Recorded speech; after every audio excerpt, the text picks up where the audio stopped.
اسی میں ایک چیز خوب سمجھ لیں، شریعت نے آپ کو رشتہ داری کے جوڑنے کا حکم دیا ہے، بہت سخت نماز روزے کی طرح حکم ہے، رشتہ داری توڑنے کی اجازت نہیں ہے، لیکن اس کی بھی کیا ہے لمٹ۔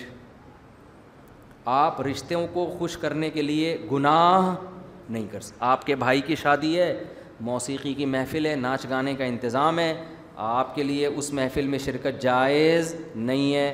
اب بھائی کہتا ہے میں ناراض ہو جاؤں گا، ماں کہتی ہے میں ناراض ہو جاؤں گی، ابا کہتے ہیں میں ناراض ہو جاؤں گا، میں نے پال پوس کے تجھے بڑا کیا، بڑا یا دیندار اسلام میں سب سے پہلے والدین ہیں، خونی رشتے ہیں، تو نہیں آئے گا لوگ کیا کہیں گے؟ تو آپ ان کو جواب دو خونی رشتے ہیں مگر ان کو جوڑنے کے لیے اللہ نے لمٹ کیا رکھی ہے کہ اتنا مت جوڑو کہ میں ٹوٹ جاؤں تم سے۔ سب سے پہلے کون ہے؟ اللہ۔ لا طاعت لمخلوق فی معصیت الخالق، خدا کی نافرمانی میں مخلوق کو خوش کرنے کی اجازت نہیں ہے، اللہ کی نافرمانی میں اجازت نہیں ہے، ورنہ نبی صلی اللہ علیہ وسلم سارے رشتہ داروں سے کمپرومائز کر لیتے۔ آپ تو رشتہ داری جوڑتے جوڑتے آخری حد تک گئے ہیں، لیکن رشتہ داروں نے نہیں مان کے دیا، پھر آپ کی تلوار رشتہ داروں کے خلاف چلی ہے، سب سے پہلی تلوار ہی ان کے خلاف اٹھی ہے، تو اس لیے لمٹ ہے۔ اسی طرح میاں بیوی کا رشتہ بہت محبت والا، لیکن اس کی بھی ایک لمٹ ہے۔ شوہر اگر بیوی کو ایسی بات کا حکم دیتا ہے جو شریعت میں حرام ہے، عورت کے لیے اس میں اللہ پہلے ہے، میاں بعد میں۔ اسی طرح بیوی شوہر کو اگر کوئی ایسی بات کہتی ہے جو شریعت میں حرام ہے تو یہاں بھی اللہ پہلے ہے، بیگم بولو نا بعد میں۔ یہی مسئلہ اولاد کا ہے، تو وہاں اپنے آپ کو بول دو بھائی it isn't possible for me. English میں بیوی کو سمجھاؤ گے زیادہ اچھی طرح سمجھ میں آئے گا، سمجھ رہے ہو؟ اردو میں سمجھاؤ گے پینڈو آدمی پتہ نہیں کہاں سے اٹھ کے آ گیا بے وقوف، مولویوں کے ساتھ بیٹھا۔ انگلش میں بولو بیگم it isn't possible for me, I can not do this, that's all. اس کے بعد وہ کہے گی پڑھا لکھا آدمی ہے، ٹھیک ہے نا؟ تو خیر وہ جس طرح سمجھانا ہے وہ آپ کا ہیڈک ہے، لیکن حرام کی اجازت نہیں۔ اسی طرح یاد رکھو آپ کے رشتہ دار کوئی حرام کماتے ہیں اور ان کی آمدن میں غالب بھی حرام ہے، اگر مکس کما رہے ہیں تو ہم یہی فرض کریں گے ہمیں حلال سے کھلا رہے ہیں، پھر شریعت نے پیچیدگی کا حکم، زیادہ تحقیق کی اجازت نہیں دی۔ غالب حرام کما رہے ہیں تو پھر آپ کے لیے ان کے ہاں سے کھانا پینا جائز نہیں ہے۔ صرف بیوی اپنے شوہر کی آمدن کھا سکتی ہے، لڑکیاں اپنے باپ کی آمدن کھا سکتی ہیں، نابالغ لڑکا بھی اپنے باپ کی آمدن کھا سکتا ہے کیونکہ ان کے پاس اور کوئی ذریعہ نہیں۔ لڑکا بالغ ہو جائے تو وہ اپنے باپ کی بھی حرام آمدن نہیں کھا سکتا۔ سودی بینک میں جاب کرنا، انشورنس کمپنی میں جاب کرنا، البتہ سودی بینک میں بعض شعبے ایسے ہیں کہ ان میں جاب حرام نہیں ہے کیونکہ ان میں سود میں کسی طرح سے انسان انوالو نہیں ہوتا۔ اسٹیٹ بینک میں بہت سارے شعبے ایسے ہیں جن میں کسی بھی طرح سے سود میں انوالومنٹ نہیں ہوتی۔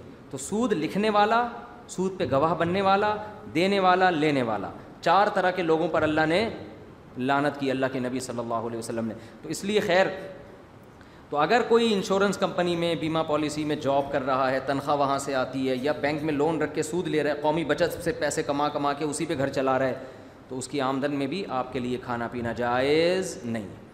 سمجھتے ہو؟ ایک صورت میں جائز ہے، آپ اس کو بول دیں، وہ آپ کو دعوت دے رہا ہے کہ بھائی میں اس شرط پہ کھاؤں گا کہ میں اتنے پیسے صدقہ کروں گا فی سبیل اللہ تاکہ یہ میرے لیے حلال ہو جائے، یہ اس کو بتا بھی دیں۔ بتائے بغیر بھی کریں گے پیسے تو چیز تو حلال ہو جائے گی، لیکن اگلا تو یہ سمجھے گا نا کہ یہ گناہ میں میرے ساتھ شرکت کر رہا ہے۔ ممبر پہ بیٹھ کے کہتے ہیں حرام ہے اور جب کھانے کا موقع آتا ہے پھوڑ پھاڑ کے چلے جاتے ہیں۔ بعض مولاناؤں کو ہم نے دیکھا ہے، ان کے مریدوں میں سودی بینک میں جاب کرنے والے لوگ ہوتے ہیں، لا کے ان کو تحفے دے رہے ہیں، بڑے آرام سے ٹھنڈے پیٹوں رکھ رہے ہیں، پھر ممبر پہ کہہ رہے ہیں کہ یہ سود میں کمانا کیا ہے؟ حرام ہے۔ تو لوگ بدگمان ہوتے ہیں، یار ادھر حرام ہے، جب آپ کا مرید آپ کو بکرے کھلا رہا ہوتا ہے تو اس وقت حرام نہیں ہے۔ تو یہ بدگمان دینداروں سے لوگ بدگمان ہوتے ہیں، بعض داڑیوں والے بھی یہ کام کر رہے ہوتے ہیں۔ حرام ہے تو بھائی سب کے لیے حرام ہے، سمجھتے ہو کہ نہیں سمجھتے؟ ہاں ایک صورت میں کہ اتنی رقم پہلے سے صدقہ کرنے کی نیت کر لیں، کیونکہ یہ کھانا صدقہ کرنا واجب تھا، تو کھانا یا اس کی قیمت، تو قیمت صدقہ کرنا ضروری نہیں ہے، فوراً بعد میں کر دیں، نیت کر لیں میں اتنے پیسے صدقہ کروں گا، لیکن اس نیت پر اس کو مطلع بولو کر دیں، اس کو بتا دیں۔ لیکن ویسے تھوڑی ہمت کیا کرو، اس میں شرما شرمی میں نہیں جایا کرو کہ میں بولوں گا تو ایکچولی اس کا دل ٹوٹ جائے گا۔ دل جوڑنا جہاں تک شریعت نے اجازت دی ہے جوڑیں گے، جہاں اللہ نے اجازت نہیں دی وہاں دل 100 مار ٹوٹے۔ آئی بات سمجھ میں؟ کوئی مسئلہ نہیں ہے. پہلے کون ہے؟ اللہ. ابراہیم علیہ السلام کی قوم بت پرستی کیوں نہیں چھوڑ رہی تھی؟ اس لیے کہ جو چھوڑتا تھا دوسروں کا دل ٹوٹ جاتا تھا کہ ہمارے باپ دادا کی دین کو چھوڑ دیا. تو دل جوڑنے کے چکر میں وہ کسی کا دل نہیں ٹوٹے. یہ جو آج کل ڈائلاگ بڑا سنا ہوا ہے, اصل اسلام تو یہ کسی کا دل نہ توڑو. بھائی دل جوڑیں گے یقیناً, اللہ کے حکم کو پورا کرنے کے لیے ٹوٹتا ہے. 25,000 دفعہ ٹوٹے. لڑکیاں فون کر کے پوچھتی تھیں مجھ سے کہ وہ لڑکے جو ہے نا ایک سے سیٹنگ چل رہی تھی, اب میں چاہ رہی ہوں جان چھڑانے, لیکن اس کا دل نہ ٹوٹ جائے کہیں, وہ خودکشی کی دھمکیاں دے رہا ہے. میں نے بولا اس کو بولو مر جا کھمبے سے چپک کے, صحیح ہے نا, آپ کو کوئی گناہ نہیں ملے گا. ٹوٹنے دو. 2 سال سے لٹکایا ہوا ہے, کم وقت نے شادی کر نہیں رہا, چکر بازیوں پہ لٹکایا ہوا ہے, تو ایسے آدمی کو کھمبے سے چپک کے مرنا چاہیے. اور میں نے کہا اتنا نیک ہوتا نہیں ہے یہ. نیک سے مراد جس کو عرف میں نیک سمجھ, اس نے 25 کو پھنسایا ہوا ہوگا, 25 سے یہی باتیں کر رہا ہوگا بیٹھ کے. بہرحال دل ٹوٹتا بھی ہے تو 100 دفعہ ٹوٹے, سمجھتے ہو. تو نوح علیہ السلام, اچھا اصل بات یہاں سے آئی تھی. نوح علیہ السلام کو مالداروں نے کہا ان غریبوں کو اپنی محفل سے نکالیں. اب اگر پیغمبر اپنی محفل سے غریبوں کو نکالتے مالداروں کے چکر میں, غریبوں کو خیال آ سکتا تھا نا, لو بھائی دین کی دعوت میں, دین کی جو دعوت ہے اس میں امیروں اور غریبوں میں فرق کیا جا رہا ہے. کتنا برا امیج جاتا. ٹھیک ہے سردار شاید مسلمان ہو جاتے, بہت دین دنیا میں پھیل جاتا, اسلام کا غلبہ ہو جاتا, ممکن تھا.